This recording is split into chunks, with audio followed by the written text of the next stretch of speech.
Dahil sa mga pinagagawa ni Greta ay malaki ang impact sa naging career nitong si Allison. Dahil wala nang may manager na magbigay ng trabaho sa kanya dahil sa kanyang iskandalong kinasasangkutan. Tinakwil na rin siya ng mga elite squad sapagkat ayaw nilang masangkot sa kahihiyan na dulot nitong si Allison. Kaya naman labis ang depresyon na kanyang nararanasan. Nasa punto na siya ng buhay niya na parang gusto niyang wakasan ang buhay niya. Samantalang ito naman si Luisa ay nagising na nga.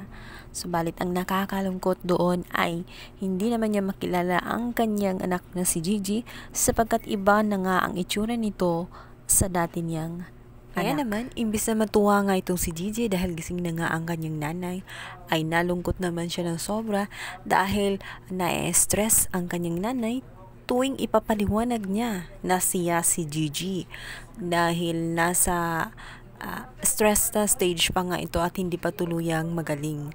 Kaya hindi maganda na lalapitan niya ito at sasabing siya si Gigi dahil mahihirapan lang ang kanyang inay. Dahil nga malaki ang pinagbago nga ni Gigi, ay mapipilitan na nga lang siya na magpanggap na isang kaibigan nitong si Gigi para masubaybayan itong kanyang ina. Gat man sa kanyang kalooban, nagising na nga ang kanyang ina, subalit hindi niya ito mayakap at makausap bilang isang anak dahil hindi siya makilala nito dahil sa kanyang pagbabago sa kanyang itsura. Ngunit ginagawa niya ang lahat-lahat ng kanyang makakaya kahit magpanggap siya para lang tuluyang makarecover itong ang kanyang nanay Luisa.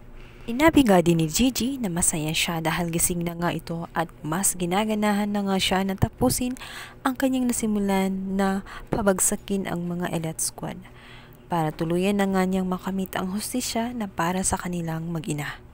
Samantala, naisipan nga ni Madam Sofia na umalis muna sa mansyon para hindi na nga magtaka at magkaroon ng maraming katanungan tungkol sa kanila itong si Luisa.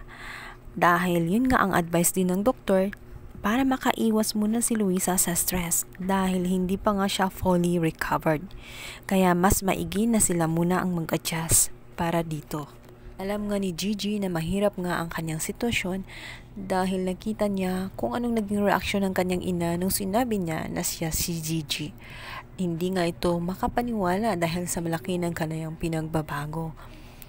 At kahit pa nga si Madam Sofia ay alis, gagawin niya ang lahat ng kanyang makakaya. Titiisin niya kahit kuminsan na-stress siya at wala nang nag-comfort sa kanya. Kailangan niyang maging matatag para nga sa kanyang kabutihan din ng kanyang ina. So guys, pakaabangan natin ang pagbabago ng istorya. Gayong gising na nga itong si Luisa.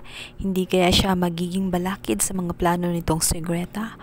O hindi kaya siya mahihirapan sa mga bagong sit-up nilang dalawa as a friend instead na sila ay magnanay?